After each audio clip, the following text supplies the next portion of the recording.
All right, so I'm here with Philip, obviously, and we just got done watching the Aquaman movie. And it was good. Oh, boy. It was really good. Like, for a guy who speaks to fish to have a movie this good is very strange. so here's the thing. When they first announced that Jason Momoa was playing Aquaman, that didn't jive too well with me because he doesn't look like the guy, right? Like, he's supposed to be this, blonde-haired Greek Roman-esque type guy, and that's not what they got. They went for a Peloponnesian look to him. And so I was a little hesitant, and, I didn't watch a lot of trailers. I didn't watch a lot of clips or anything like that. I just figured I'd kind of go into it blind and just see how it is. And it's amazing to me how comic accurate it actually is. You don't know, I know a lot of the stuff about it, but they didn't change the names. They didn't change the looks. Like, Ocean Master looks like Ocean Master. Orm, his brother. Volko looks like Volko. Mira looks like Mira. Atlantis looks like Atlantis in the comic. The trench monsters look like the trench monsters in the comic. Like, everything looks like the way it looks in the comic. Like, it's incredible to me. Yeah, Scotty, listen, this is probably one of the best comic movies, period, because of how close it is to the source material. Like, Marvel's done some great action movies. I like the other DC movies, but they're all different, everything's like in its own universe. Like, this feels like it's lifted right out of the comics. The look is right, the sound is right, the characters are right, they didn't change stuff. They didn't have to make, in Superman when they do Krypton and it has to be like crystals, the Fortress of Solitude has to look like ice crystals instead of, Superman's base. I mean, in this, everything looks like the way it looks exactly in the comics, and it's incredible. And the movie, of course, I'm going to say that there's a Tron Legacy. I love Tron Legacy, but there's a lot of stuff in there with the look of the photophosphorant stuff underwater. I just said photophosphorant. That's the wrong. Anyway, doesn't matter. It's great. And for good things so far, yeah. I mean, this Lord of the Rings, massive battle stuff at the end, giant sea creature monsters like Godzilla. I mean, it looked like a Godzilla movie, the way it was fighting with stuff in there.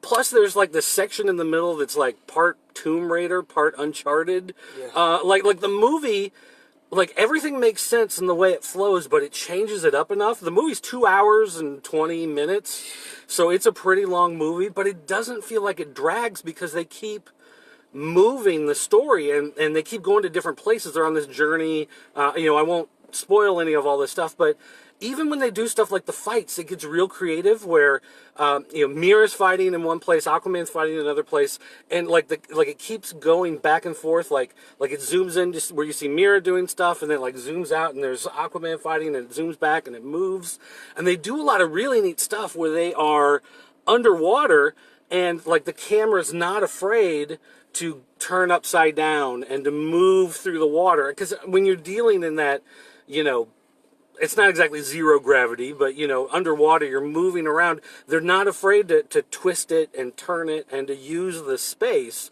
It's not just dudes in front of a blue screen standing on rocks, talking to each other. I will say William Dafoe in a skin-tight spandex suit is a little off-putting for a while. But for the most part, it looks good. Like I said, it sounds good. It plays well. I'll ask for Tyler, was there a lot of comedy? Not a lot, but a fair amount. It definitely, he has his quips. Actually, I'll tell you what, it's a lot like Commando, in the sense that Commando is an action movie with a lot of, hardcore stuff, but at the same time, he's like, you told me you'd let me live. I lied. And, he throws him off the cliff. Like, that type of kind of sarcastic one-liner action movie type stuff is the comedy that's in it. It's not slapstick. What? There's not so much comedy, it's overwhelming, but there's not enough that it's horrible. It's not funny at all. And here's the other thing. Dolph Lundgren's in it. I don't know if Tyler knows that. But yeah, He-Man is actually in the movie with a fairly substantial part. So like, it's one of these things, we just got to see a screening of it. It's just the normal movie. When it actually releases, I might come back and see it in, like, IMAX 3D, because it's really overwhelming the way, and the CGI works. Oh, absolutely.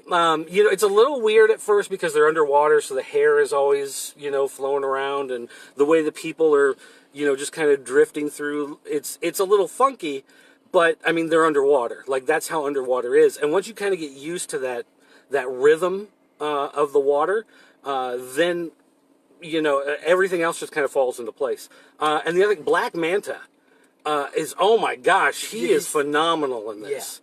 Yeah. That's one of those guys. And the movie does enough where Aquaman's on a journey for a specific purpose, and it fulfills that purpose, but at the same time, it sets enough stuff up for sequels and to move the story on. It doesn't wrap everything up at the end completely, but it wraps up what it has to wrap up for the story that it's there to tell.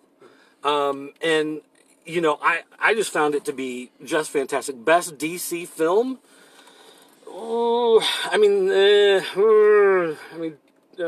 From the ones I've seen, which are like 3, yes. Yeah, but you haven't seen the Christopher Nolan Batman films. No. It's I don't know. Because I just saw it, I'm so overwhelmed by it, so I don't know if I could say it's the best one ever. Because, again, those Nolan Batman films are fantastic as well. But, boy, it's up there. I mean, it's up there. It's definitely... and here's another thing. The one thing it doesn't have, in Justice League, when you get to that big battle at the end, there's that Russian family, and they have to, like, protect them, and they're hiding, and they're in the truck, and it's going slow, and someone even went up to Zack Snyder and asked him about that, and Zack Snyder's like, I don't know, that wasn't in my version of the movie. That's something Joss Whedon added to it. There's none of that in this. There's one scene where he saves a little girl, and that's about as close as it gets to having one of those type situations. There is not a situation where it's like the regular people are on a boat while the sea battle's happening and they're like, you know, trying to hide from the, you know, stuff flying and whatever. I mean, like I said, Lord of the Rings style, where the fighting is vicious. There's a couple times people are getting impaled and stuff, and he's sitting there like, whoa! There's a lot of blood. And the fights are really well choreographed. There's a lot of stuff, especially underwater. When you're fighting underwater, again, like I said, it's not afraid to twist and turn and go upside down and whatever. And they really took a lot of that into account when they came up with these fights, because you do see stuff that looks like WWE moves being pulled off in underwater. But at the same time, if you're familiar with that and you're expecting it to roll through a certain way and to have a certain gravity to it, and they break free from that because it can use the momentum of being underwater. Like, they actually thought it through. So when they grab onto somebody and they swing them around, you know, it's not just you're going to let go of them and they're going to fly and then hit the ground. I mean, you're underwater, they're going to fly off, they're going to hit something else and have some more momentum. And they really thought a lot of the physics through of the underwater fights. So again, it looked right, it sounded right, it played right, the names were right, the outfits were right. Like, it is extremely, Jason Momoa aside, it is extremely comic accurate, and he's really good at what he does and being sympathetic and not being too overbearing and being too powerful. James Wan, he did the Fast and the Furious? Okay, I honestly, I have never seen a Fast and the Furious movie. I have never seen any of them, so, and I don't know that I will. I'm not a big fan of Cars. Well, the Cars movie, Pixar Cars, but but anyway. But yeah, it is a lot of fun. It's one of these things that now I really have to go home and just sit, like, I need to sit in a dark, quiet room and think, about what I saw and just let everything kind of process, because, it really blew me away in a lot of stuff. Probably better off not seeing Fast and Furious, I know. So anyway, yeah, that movie, like, now I know why they set up these screenings to get people to go see it, because this movie's fantastic. You know, a lot of times with these movies, they'll kind of hide them until they actually get released. So you don't get a lot of reviews, you don't get a lot of people seeing them right before they're released. So then, you know, you don't have a lot of word of mouth when a movie goes live. This movie, they set up these screenings for a very specific purpose, because they want people to go see it and see how good it is, and then turn around and get the word out, because this may actually be their most profitable of the DC movies, especially in the new DC movie universe, the cinematic universe that they're building.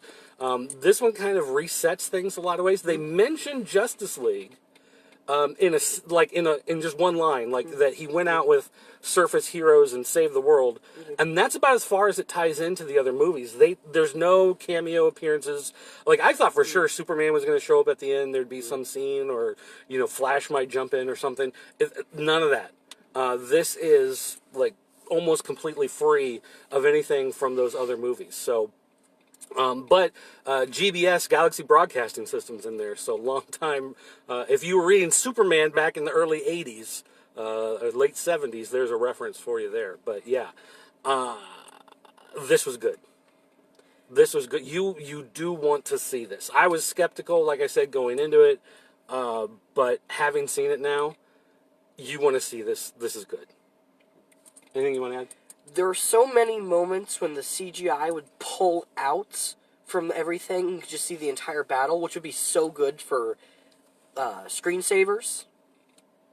Oh, like you want to use this as like wallpaper and stuff? Wallpaper, that's what I'm thinking of. Yeah, okay, I can see that. But yeah, even the stuff with Black Manta and his origin showing up, and how he gets his armor and everything, like, it all makes sense. It all fits. Yes. It's really good. So everything flows together really nice, and nothing feels shoved in last minute. Yeah, that's okay. That's a good point. It doesn't feel like they went back and had to reshoot a half hour of the movie. It doesn't feel like the movie was laid out and then suddenly they go, oh, we need a plot line with this guy, and they had to shovel, something into the middle to make it fit. Like, this does feel like the movie they set out to make was the movie they got to make, and this was it. I might say maybe the last 5 minutes when Mira gives her speech at the end, that one does feel a little like, and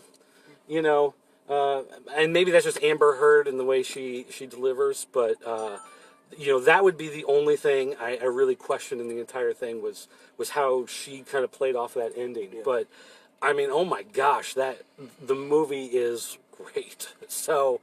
so when you go out in the next couple weeks, and you're going to see a movie, I mean, definitely see Spider-Man Into the Spider-Verse.